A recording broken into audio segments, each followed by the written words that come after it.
Shera, sinabing ninakaw daw ni Duterte yung kabataan niya. Ha? Kaya sa mga sungki ang ngipin dyan, makinig kayong mabuti. Importanteng malaman nyo to para hindi na kayo magaya kay Shera na nasiraan na.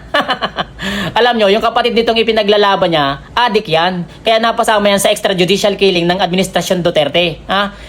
Kung kayo ba nabiktima nitong mga adik na ipinaglalaban nila, matatanggap nyo ba? Di ba hindi? Nasa na yung mga nirape nitong mga adik na to?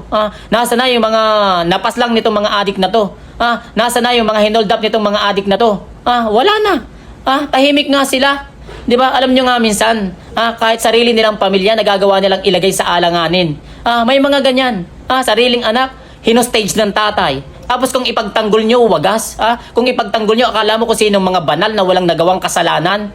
Kaya ang masasabi ko dito kay Shera, sana kung sino yung kapatid mong ipinaglalaban at napaslang noon, dapat siya pa rin yung picture na hawak mo ngayon. Hindi yung paiba-iba ka nakakalito ka Huwag ganun. Alam mo, ang swerte mo na nga kasi nabigyan ka ng pagkakataon na makapag-travel abroad. Tapos may bonus ka pang braces at riband ng buhok pag uwi mo ng Pinas. Kaya kung ginagawa mo lang yan dahil sa pera at nabayaran ka, mali yan. Huwag ganun, itigil mo na yan. Bad trip ka. Itigil mo na yan.